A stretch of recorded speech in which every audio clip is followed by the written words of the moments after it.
Ini untuk mana?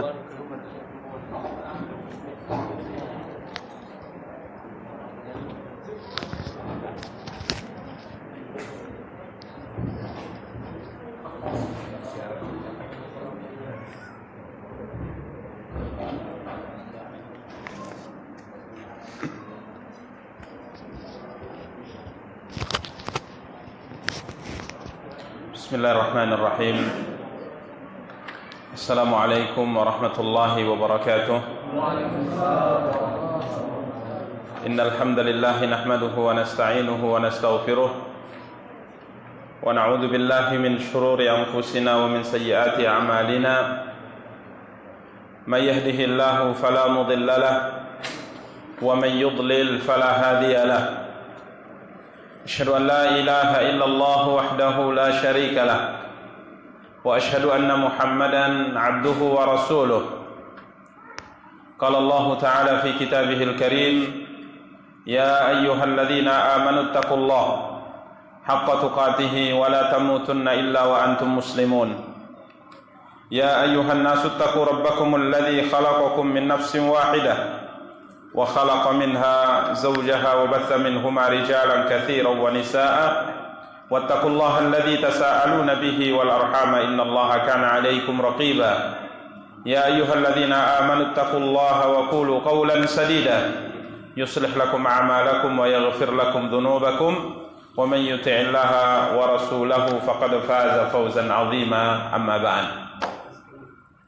Ikhwan wa akhawat kaum muslimin, kaum muslimat, rahimani wa rahimakumullahu jami'an. Alhamdulillah, puji dan syukur kembali kita ucapkan untuk Allah. Salawat beserta salam semoga dilimpahkan oleh Allah untuk junjungan dan panutan kita, Nabi Allah yang mulia Muhammad sallallahu alaihi wasallam. Ikhwani wa akhawati kaum muslimin, kaum muslimat, rahimani wa rahimakumullahu jami'an. Pada kesempatan yang berbahagia kali ini insyaallah ta'ala kembali kita akan melanjutkan kajian kita, mencoba untuk membahas dan menjelaskan kitab Salasatul Usul, 3 landasan utama, yang pada pertemuan yang lalu kita telah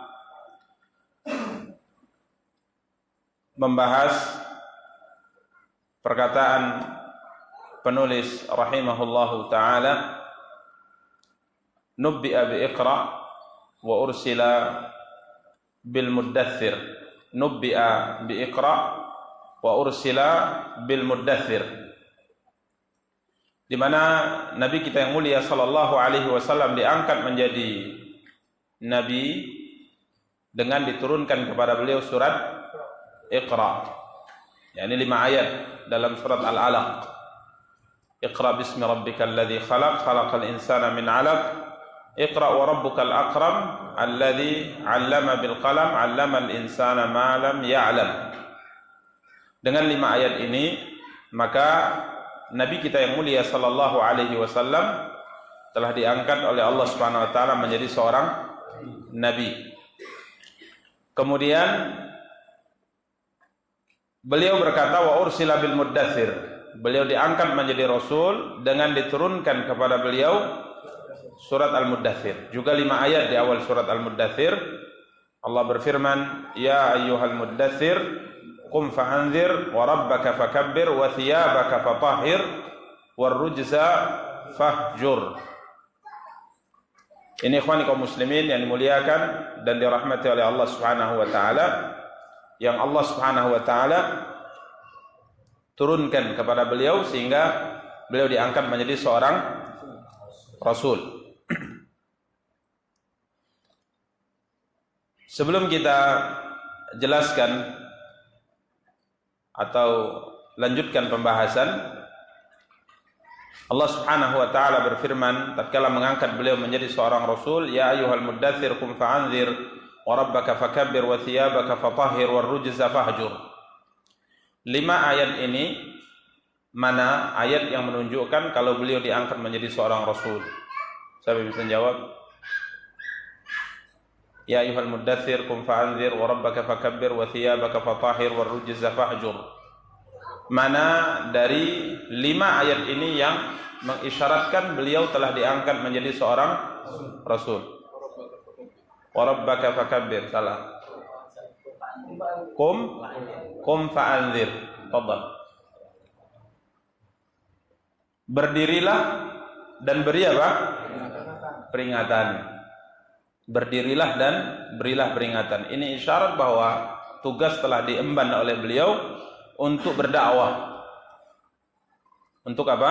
Berdakwah. Di mana perbedaan antara nabi dan rasul adalah kalau nabi diwahyukan kepadanya wahyu tapi tidak diperintahkan untuk apa? Berdakwah, menyampaikan. Ya, kalau kita perhatikan 5 ayat dalam surat Al-Qalam yang Allah turunkan di Gua Hira, itu tidak ada perintah untuk apa? Untuk menyampaikan. Iya. Iqra bismi rabbikal ladzi khalaq, khalaqal insana min 'alaq, iqra wa rabbukal akram, alladzi 'allama bil qalam, 'allamal insana ma lam ya'lam. Tidak ada satu isyarat ayat pun yang memerintahkan beliau untuk berdakwah. Tapi tatkala Allah turunkan 5 ayat dalam surat Al-Mudaththir ada. Di sini Allah mengatakan apa? Qum fa'anzir. Berdirilah ya Muhammad, beri peringatan pada manusia, dan ini adalah tugas yang sangat berat yang diemban oleh seorang manusia. Dan alhamdulillah Nabi kita yang mulia sallallahu alaihi wasallam telah melaksanakan tugas ini sebaik mungkin, sempurna. Sehingga apa kata beliau sebelum beliau meninggal? Tidak ada satu perkara yang menjauhkan kalian dari neraka dan mendekatkan kalian ke surga kecuali sudah aku perintahkan kalian untuk mengerjakannya. Dan tidak ada satu perkara yang mendekatkan kalian ke neraka, menjauhkan kalian dari surga kecuali sudah aku larang kalian. Jadi sudah sempurna. Semuanya sudah disampaikan oleh siapa? Oleh Nabi. Tidak ada satu perkara yang menjadikan seorang muslim, muslimah masuk ke dalam surga, selamat dari api neraka, kecuali pasti ada ayat atau hadis yang menjelaskan untuk diamalkan. Tidak ada satu perkara yang menyebabkan seorang muslim bisa masuk ke dalam neraka, tidak bisa masuk ke dalam surga, kecuali pasti ada ayat atau hadis yang Nabi SAW larang kita untuk melakukannya. Ini tugas yang diemban oleh Nabi SAW dan dijalankan oleh Nabi dengan sebaik-baiknya. Sehingga apa kata Rasulullah? Taraktukum alal baydai lailuha kanahariha la yazighu anha illa halik. Sungguh aku telah tinggalkan kalian di atas syariat yang putih, terang benderang, kata Rasulullah. Ya, tidak ada yang melenceng dari syariat ini, keluar dari aturan ini kecuali dia pasti akan binasa, kata Rasulullah. Jadi beliau telah jalankan tugas ini dengan sebaik-baiknya sampai beliau meninggal, dan tidaklah beliau meninggal kecuali telah meninggalkan kita di atas agama yang sangat terang, di atas agama yang sangat jelas. Ini ikhwani kaum muslimin yang dimuliakan oleh Allah Tabaraka Taala. Sampai apa kata Aisyah radhiyallahu taala anha, dan ini pernah kita bahas pada bahasan kita dalam kitab ini, seingat saya. Aisyah pernah berkata, kalau ada satu ayat yang disembunyikan oleh Nabi kalian dari kalian, maka tentunya ayat ini yang akan beliau sembunyikan. Siapa yang bisa menjawab? Ayat apakah itu? Kalau ada satu ayat yang disembunyikan oleh Nabi, yang tidak disampaikan oleh Muhammad SAW kepada umatnya, kepada para sahabatnya, niscaya ayat ini yang akan disembunyikan. Ayat apakah itu? Siapa yang tahu? Siapa yang tahu? Masih ada satu buku lagi.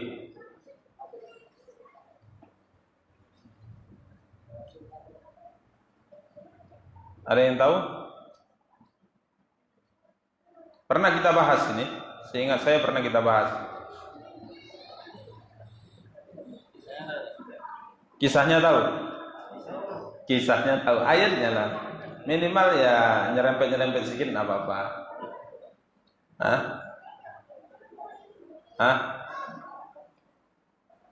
Hah? Enggak perlu apa namanya, sempurna lah ayatnya, kira-kira saja. Atau surat apa? Surat apa? Surat apa? Hah? Surat Al-Fatihah? Al-Baqarah?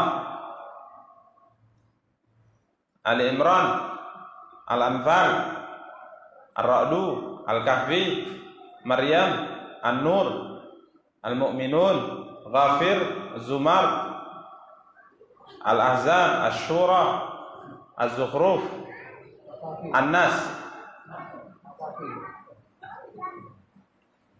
Sayang satu lagi nih.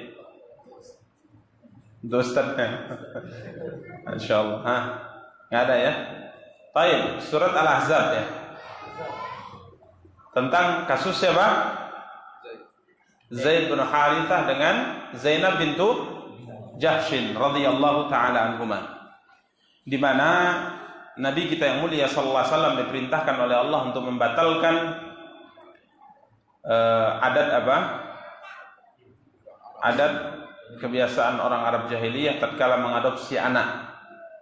Di mana anak yang diadopsi dalam kebiasaan Arab jahiliyah adalah statusnya dijadikan sebagai anak kandung, sehingga nasabnya pun diganti. Ya, nasabnya diganti. Zaid ibn Harithah diadopsi oleh Nabi, dianggap Nabi sebagai anaknya. Maka semenjak diumumkan itu oleh Rasulullah di Mekah, maka namanya pun berubah atau nasabnya pun berubah. Yang tadinya Zaid bin Harithah menjadi Zaid ibn Muhammad. Dan dari semenjak itu beliau dipanggil dengan Zaid ibn Muhammad sallallahu alaihi wasallam. Dan Allah SWT ingin batalkan adat yang tidak baik ini. Dan Allah Subhanahu wa taala perintahkan Nabi kita yang mulia sallallahu alaihi wasallam untuk menikahi siapa? Mantan istri dari anak angkatnya ini. Ya, kalau mantan istri anak kandung itu jelas Islam juga mengharamkannya, dan masa jahiliyah juga ini adalah keburukan. Seorang mertua menikahi apa? Menantunya. Menikahi menantunya. Ini keburuk. Dan tatkala terjadi kasus perceraian yang terjadi antara Zaid ibn Harithah radhiyallahu taala anha dengan Zainab bintu Jahsy radhiyallahu taala anha, maka Allah SWT perintahkan Nabi untuk menikahi Zainab. Dan ini tentunya adalah satu hal yang berat bagi Rasulullah karena berhadapan dengan adat kebiasaan. Sehingga Allah SWT menurunkan ayat dalam surat Al-Ahzab ayat 37, wa idz taqulu lilladzi an'ama Allahu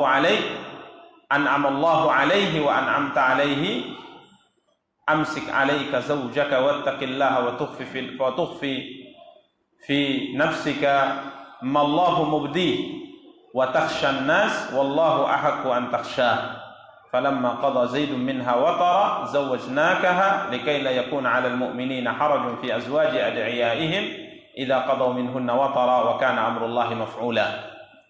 Ya, di sini Allah SWT mengatakan, dan engkau menyembunyikan sesuatu di dalam jiwamu apa yang Allah akan tampakkan. Engkau takut dari manusia, sedangkan Allah lebih berhak engkau takuti. Jadi Nabi SAW tetap mengatakan pada Zaid, tahan istrimu, ya, jangan engkau ceraikan. Padahal Allah sudah beritahu kepada Nabi bahwa Nabi akan menikahi siapa? Zainab bintu Jahsy. Aisyah mengatakan, kalau ada satu ayat yang disembunyikan oleh Nabi kalian, maka ayat ini akan disembunyikan oleh beliau. Tapi semuanya sudah apa? Disampaikan dan dijelaskan. Ya, jadi tugas berat ini diemban oleh beliau. Ya, diemban oleh Nabi kita yang mulia sallallahu alaihi wasallam. Beliau berdakwah dalam kurun waktu 23 tahun berdakwah dan mengalami kesulitan-kesulitan dan tantangan-tantangan yang beliau terus maju menyampaikan dakwahnya. Ya, sampai dalam masa Mekah kita tahu ya bagaimana kesulitan yang dihadapi oleh Nabi sallallahu alaihi wasallam. Ya, kesulitan dihadapi oleh Nabi sallallahu alaihi wasallam sampai beliau diancam untuk dibunuh, akan tapi beliau tetap maju. Ya, beliau tetap maju dalam menyampaikan risalah dan dakwah amanah ini. Ya, ini ikhwani kaum muslimin wa akhwati kaum muslimat yang dimuliakan dan dirahmati oleh Allah, ayat yang mengisyaratkan kalau beliau itu telah diangkat menjadi seorang rasul, fa'anzir. Kemudian beliau berkata, wa baladuhu Makkah, dan negerinya adalah Makkah. Tempat kelahiran beliau adalah Makkah. Kemudian beliau hijrah ke kota Madinah. Ya, beliau hijrah ke kota Madinah. Ikhwani kaum muslimin wa akhwati kaum muslimat yang dimuliakan dan dirahmati oleh Allah. Makkah adalah negeri yang dimuliakan oleh Allah Subhanahu wa taala. Negeri yang Nabi Ibrahim alaihi salatu wassalam mendoakan keberkahan dan kemuliaan untuk negeri ini, yaitu negeri Makkah ini. Doa Nabi Ibrahim untuk Makkah sangat luar biasa. Rabbi ja'al hadzal balada amina. Ya Allah, jadikan negeri ini adalah negeri yang aman. Itu doa Nabi Ibrahim. Kemudian beliau berdoa juga warzuq ahlahu minats tsamarat. Berilah rezeki kepada penduduknya dari berbagai macam buah-buahan. Sehingga subhanallah, walaupun di Mekah tidak ada pohon buah-buahan, ya, bahkan pohon kurma juga kita tidak lihat kebunnya di Mekah, ya. Akan tetapi subhanallah, di Mekah berbagai macam buah ada, lengkap. Apa yang tidak ada di Mekah? Dari apelnya, dari anggurnya, dari semangkanya, sampai manggisnya juga ada. Rambutan ada, pepaya ada, semuanya ada. Apa yang tak ada di sana? Nanasnya ada. Hah? Lengkap. Jambu ada. Ya, jambu madu ada. Cuman nggak tahu rasanya seperti jambu madu di Binjai atau tidak, nggak tahu kita. Tapi inti semuanya ada. Insyaallah. Walaupun kita katakan buah pepaya, buah manggis dan buah rambutan itu adalah buah yang lebih mahal daripada anggur dan juga apelnya. Jadi harganya mahal luar biasa. Ya, harganya mahal. Mungkin seperempat dari rambutan itu kalau dihargai sampai 90.000. Mahal, ya. Jadi kalau antum bisa kirim buah ke sana bagus tuh. Ya, kita adalah kota rambutan, ya. Antum coba terobos, ya, bagaimana? Ya. Masya Allah. Ini kota Mekah. Jadi negeri tempat kelahiran beliau adalah Mekah. Negeri adalah negeri yang dimuliakan oleh Allah Subhanahu wa taala dan negeri yang paling dicintai oleh Allah. Nabi sallallahu alaihi wasallam tatkala akan hijrah, beliau berkata, sembari melihat ke Mekah, ya, melihat ke kota ini untuk terakhir kalinya sebelum beliau berangkat hijrah. Beliau berkata, "Wallahi innaki la khairu ardillah." Demi Allah, sesungguhnya engkau wahai Mekah adalah sebaik-baik bumi Allah. Ya, sebaik-baik bumi Allah. Wa ahabbu ardillahi ilallah. Dan engkau adalah negeri yang paling dicintai oleh Allah. Walaula anni ukhrijtu minki ma kharajtu. Kalaulah bukan karena aku dikeluarkan darimu, diusir darimu, niscaya aku tidak akan pernah keluar darimu. Negeri yang paling dicintai oleh Allah Subhanahu wa taala. Ya, makanya kita juga harus mencintai Mekah ini. Ya, negeri yang dicintai oleh Allah karena seorang muslim wajib mencintai setiap perkara yang dicintai oleh Allah dan Rasulnya, baik waktu maupun tempat. Mana waktu yang dicintai oleh Allah itu wajib kita cintai. Mana tempat yang dicintai oleh Allah itu wajib kita cintai. Seperti misalnya masjid ini adalah tempat yang paling dicintai oleh Allah. Maka dimanapun masjid itu wajib kita cintai. Ini konsekuensi dari iman kita. Ya, jadi Mekah itu adalah negeri yang sangat dicintai oleh Allah. Bahkan negeri yang paling dicintai oleh Allah. Alhamdulillah tidak ada seorang manusia pun khususnya muslim yang dilahirkan di atas muka bumi kecuali memiliki cinta dan kerinduan untuk bisa sampai kemana? Ke Mekah. Allah berfirman, wa idz ja'alna al-baita matsabatan lin-nasi wa amna. Dan ingatlah tatkala kami jadikan al-bait, yaitu Masjidil Haram, Ka'bah itu sebagai tempat yang selalu dirindu oleh manusia dan juga tempat aman. Jadi tidak ada seorang muslim pun kecuali memiliki kerinduan ke sana. Semakin dia sering berangkat ke Mekah, semakin dia rindu untuk bisa pergi di kemudian harinya. Ini janji dari Allah Subhanahu wa taala. Maka ikhwan, kaum muslimin, kaum muslimat yang dimuliakan dan dirahmati oleh Allah, ini adalah negeri beliau alaihi salatu wassalam. Kemudian dalam sebagian riwayat beliau berkata, "Ma atyabaki min baldatin wa ahabbaki ilai." Sungguh engkau adalah negeri yang paling baik, paling indah, dan negeri yang paling aku cintai, kata Rasulullah. Walaula anna qaumi akhrajuni minki ma sakantu ghairaki. Kalaulah bukan karena kaumku, masyarakatku telah mengusirku darimu, maka aku tidak akan tinggal kecuali padamu, ya, tidak akan tinggal kecuali di Mekah ini. Ini mengisyaratkan kepada kita ikhwani kaum muslimin dan muliakan oleh Allah tabaraka wa taala, bagaimana Nabi kita yang mulia sallallahu alaihi wasallam menjelaskan tentang fitrah yang ada di dalam dada setiap manusia, di mana tidak ada seorang manusia pun, dan ini sudah fitrah tabiat manusia, dia pasti mencintai negerinya. Ini fitrah, dan fitrah ini dibenarkan oleh Islam. Fitrah ini dibenarkan oleh Islam dan tidak dilawan oleh Islam, karena memang manusia itu, karena memang Islam itu adalah agama fitrah. Makanya tidak ada seorang muslim pun kecuali mencintai negerinya, mencintai kampung halamannya. Maka selalu saya katakan kepada para jamaah yang biasa saya bawa, kita katakan di sini kita tinggal, masya Allah, di Mekah dan Madinah, tinggal di hotel. Tinggalnya di mana? Di hotel. Makanan siap tersedia, fasilitas masya Allah. Kerja tidak ada, ya, kerja tidak ada. Kerjanya hanya berangkat ke masjid ibadah, kemudian pulang makan istirahat, berangkat lagi ke masjid. Begitu rutinitas setiap hari. Tapi tetap yang namanya manusia fitrahnya itu ingin kembali ke mana? Ke kampung halaman. Ini sunnatullah ikhwan. Kalau seandainya setiap orang itu tidak mencintai kampung halaman, yang dicintai adalah keindahan dan sebagainya, maka tentunya yang namanya tempat-tempat indah itu akan selalu penuh dengan manusia, tapi tempat-tempat yang terbelakang akan kosong dari manusia. Coba antum pergi ke daerah-daerah yang berada di ujung negeri kita ini, misal di ujung-ujung provinsi Sumatera Utara, ya, yang kita lihat kadang-kala hanya 1-2 rumah yang jaraknya sekian meter, dan hidup mereka juga kadang-kala kita lihat tidak terlalu mapan. Akan tapi demi Allah, tatkala mereka disuruh datang ke Binjai misalnya, disuruh datang ke Medan, nginap di rumah anaknya di Medan, dia ingin cepat pulang ke mana? Ke kampungnya. Ini sunnatullah, ya. Jadi tetap kita itu akan teringat dengan kampung halaman. Maka tidak ada seorang muslim sejati sebenarnya yang hidup di negeri Indonesia ini kecuali berharap negeri ini adalah negeri yang aman, damai, sentosa, sejahtera.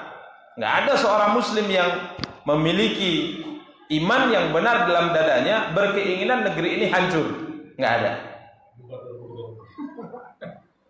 Tidak ada seorang muslim pun yang memiliki iman yang benar ingin negeri ini menjadi negeri yang terjadi peperangan padanya. Ini nggak mungkin seorang muslim seperti ini. Karena tidak ada seorang manusia pun, kata Allah, kata Nabi SAW, kecuali mencintai kampung halaman, kecuali mencintai negerinya.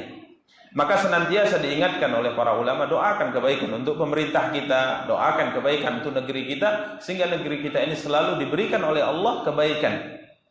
Doakan. Karena cinta tanah air merupakan fitrah manusia. Coba lihat apa yang dikatakan Nabi dalam hadis ini. Ma atyabaki min baldatin wa ahabbaki ilai. Engkau adalah negeri yang paling indah, kata Nabi. Padahal Mekah antum tahu dulunya itu gimana?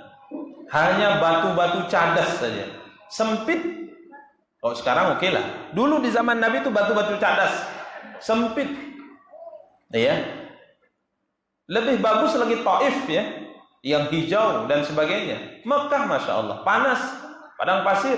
Sampai salah satu di antara tantangan yang pernah dikatakan oleh orang-orang kafir Quraisy kepada Nabi, kalau engkau bisa melapangkan kota Mekah ini untuk kami, engkau geser gunung-gunung ini sehingga lapang untuk kita, kami akan beriman kepadamu.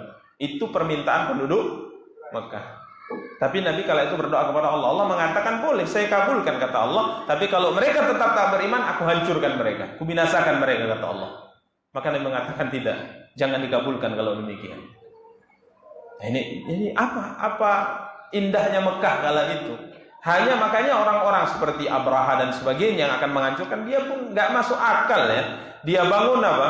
tempat ibadah besar yang megah di Yaman, megah besar sehingga disebut Qulaisy. Sebagian orang mengatakan kenapa disebut Qulaisy? Karena orang tatkala melihat ketinggiannya, maka qalansuahnya akan jatuh, topinya akan jatuh karena tinggi kali menaranya.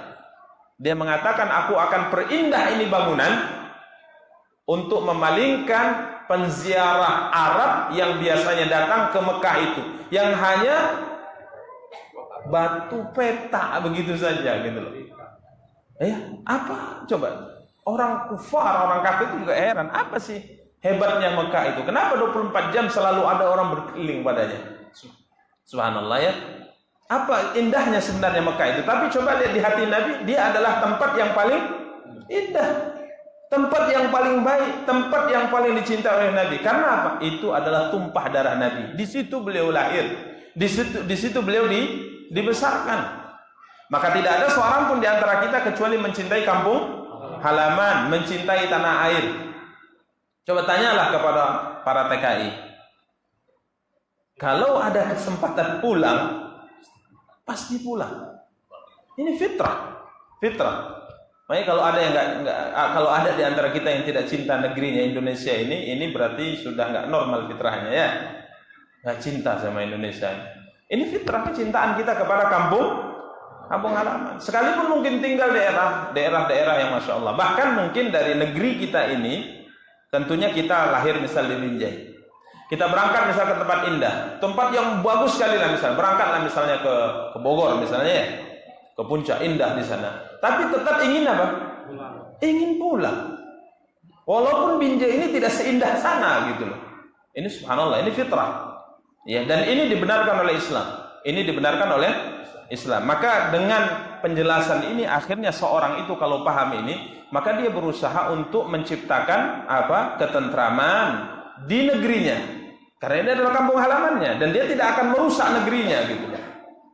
Ya, kalau mungkin dia perusak, dia akan merusak negeri orang, bukan merusak negerinya gitu. Nah, ini yang harus dicamkan oleh setiap muslim, dicamkan oleh setiap muslimah, bahwa mencintai kampung halaman, mencintai negeri, ini merupakan fitrah yang difitrahkan oleh Allah di hati setiap manusia. Maka yang disebutkan tatkala para sahabat hijrah ke kota Madinah, semua mereka teringat dengan Mekah. Yang muhajirin teringat dengan apa? Dengan Mekah. Sampai tatkala sakit mereka demam, disebutkan ya, tatkala mereka demam, seperti Abu Bakar, Bilal bin Rabah, tatkala demam, ngigaunya itu dalam demam, dalam mimpinya itu nyebut-nyebut negeri Mekah. Aduh, ini ada ininya, ada ininya, ada ininya. Selalu menyebut Mekah, sehingga membuat Nabi apa? Sedih gitu, melihat para sahabatnya itu, masya Allah, berat sekali mereka meninggalkan negeri Mekah. Ya, sehingga Nabi SAW berdoa. Nabi SAW berdoa, ya Allah, jadikanlah Madinah ini sebagai tempat yang mereka cintai, melebihi cinta mereka dari kota Mekah, kata Rasulullah. Ini fitrah ya, ini fitrah. Dengan memahami ini, sebagaimana saya katakan tadi, seorang muslim berusaha untuk melakukan tindakan-tindakan, perbuatan-perbuatan menjadikan negerinya damai, ya, dan tidak melakukan perbuatan-perbuatan dan tindakan-tindakan menyebabkan terjadi apa? Kerusakan, ya. Ini yang dijelaskan oleh para ulama rahimahumullah taala. Kemudian beliau berkata wahajara ilal Madinah, dan beliau hijrah ke kota Madinah. Ya, beliau hijrah ke kota Madinah. Di mana kita maklumi bersama bahwa tatkala orang-orang Ansar masuk Islam, rata-rata atau mayoritas orang-orang Aus dan Khazraj sudah masuk Islam. Bahkan dikatakan tidak ada satu rumah pun yang ada di Madinah dari rumah orang Arab kecuali di dalamnya sudah ada muslim dan muslimah. Ini menunjukkan bahwa di Madinah sudah menyebar apa? Islam. Maka Nabi SAW memerintahkan para sahabat untuk apa? Untuk hijrah. Hijrahlah para sahabat, ya, dengan sembunyi-sembunyi. Bahkan pendapat atau riwayat yang sahih, Umar juga berhijrah dengan sembunyi-sembunyi. Tidak seperti yang masyhur dalam riwayat beliau hijrah dengan terang-terangan. Ya, tidak. Ini riwayat yang sahih, beliau hijrahnya sembunyi-sembunyi. Ya. Karena sekalipun Umar kuat, gagah dan sebagainya, dan selalu menantang orang, setelah dia masuk Islam, setelah beliau masuk Islam, tapi disebutkan dalam sejarah beliau pernah ketakutan di rumahnya, dikuncinya rumah ketakutan. Sampai datang seorang dari keluarganya yang juga tokoh masyarakat, dia masuk, kenapa? Kok engkau pucat seperti ini? Itu orang-orang telah mengancamku. Sekian banyak orang mengejarku, ingin membunuhku. Maka dia mengatakan tidak bisa, saya menjamin keselamatan engkau. Maka dia keluar, didapati orang memang sudah berkumpul. Mereka mengatakan, apa yang kalian lakukan? Kenapa kalian berkumpul? Mereka semua berkata, kami sedang mengejar siapa? Umar bin Khattab. Kami akan membunuhnya. Apa kata orang ini? Kalian tidak boleh melakukan karena dia berada di bawah tanggunganku. Dia berada di bawah jaminanku. Bubar semua. Maka akhirnya semuanya bubar. Ini kebiasaan orang Arab itu memberi jaminan seperti itu. Makanya ada sebagian mereka kalau memberi jaminan, kemudian orang yang diberi jaminan tetap dibunuh, maka biasanya dia akan sakit karena tertekan jiwanya dan mati karenanya. Itu biasa seperti itu. Jadi kalau sudah diberi jaminan, tidak ada seorang pun yang boleh mengganggunya. Kalau nanti dilanggar, tertekan jiwanya, berarti kedudukannya sudah tidak dipandang lagi oleh masyarakat. Biasanya karena tertekan jiwa, dia sakit kemudian meninggal. Biasanya seperti itu. Ya, jadi Umar sendiri juga ada keadaan-keadaan yang beliau itu takut karena itu, karena yang dilawan adalah mayoritas masyarakat. Ya, dan beliau hijrah juga sembunyi-sembunyi. Berhijrahlah banyak para sahabat, termasuk diantaranya Abu Bakar kala itu akan hijrah, tapi Nabi menghalanginya, Nabi menahannya. Ya, Nabi menahannya. Nabi katakan jangan, belum diperintahkan kata Rasulullah SAW. Maksudnya belum ada perintah untukmu, karena Nabi ingin Abu Bakar menjadi apa? Menjadi sahabat beliau dalam hijrah, yang menemani beliau dalam hijrah. Ya, ini ikhwani kaum muslimin dan muliakan oleh Allah. Sampai akhirnya tatkala muhajirin semuanya hijrah dan mereka mendengar kabar Madinah mayoritas sudah menjadi muslim, maka ini yang ditakuti oleh orang-orang kafir Mekah. Kalau nanti Muhammad berangkat ke sana, tinggal di sana, bergabung dengan pengikutnya di sana, ini bahaya. Karena penduduk Madinah itu, Yathrib, kala itu namanya, itu adalah orang-orang ba's wa quwwah. Ya, juga para pejuang gitu loh. Penunggang kuda, pemberani. Ya, bukan orang-orang pinggiran, bukan orang-orang pengecut. Jadi kalau seandainya Muhammad bergabung dengan mereka, ini pasti akan tegak suatu kekuatan besar yang bisa mengancam kedudukan mereka di Jazirah Arab. Akhirnya mereka apa? Rapat. Ya, pada hari Kamis mereka rapat. Berketepatan waktu itu tatkala mereka akan masuk ke Darun Nadwa, ya, rumahnya Qusay bin Kilab, yang tatkala mereka rapat biasanya di situ muncul iblis dalam rupa seorang tua dari Najd. Dia mengatakan, "Siapa kamu?" "Saya seorang tua dari ini. Saya mendengar kalian akan rapat dan sebagainya. Ya, kalau boleh saya masuk. Moga-moga saya bisa memberikan usulan baik untuk kalian." "Ya, silakan masuk." Ya, padahal dia ini siapa? Iblis. Jadi iblis itu bisa menyerupai, ya, bisa menyerupai manusia. Masuk, rapatlah mereka. Diusulkan tentang bahayanya Muhammad kalau nanti berangkat ke Madinah bertemu dengan sahabat-sahabatnya di sana. Jadi usulannya apa yang mesti kita lakukan pada Muhammad ini? Ini beliau masih di Mekah ini. Maka satu usulan, gimana kalau seandainya kita tangkap dia, kita penjarakan dia, dan kita tidak kasih makan dia sampai dia mati, sebagaimana ahli-ahli syair fulan. Ditangkap, dikurung, tak kasih makan, tak kasih minum sampai apa? Mati. Apa kata iblis? Saya tidak sepakat dengan pendapat itu. Loh, kenapa? Karena kalau seandainya nanti sahabat-sahabat yang ada di Madinah mendengar bahwasanya beliau itu dikurung di penjara, pasti mereka akan datang merebutnya dari kalian. Oh iya juga, kata mereka, ya. Jadi kira-kira gimana ini?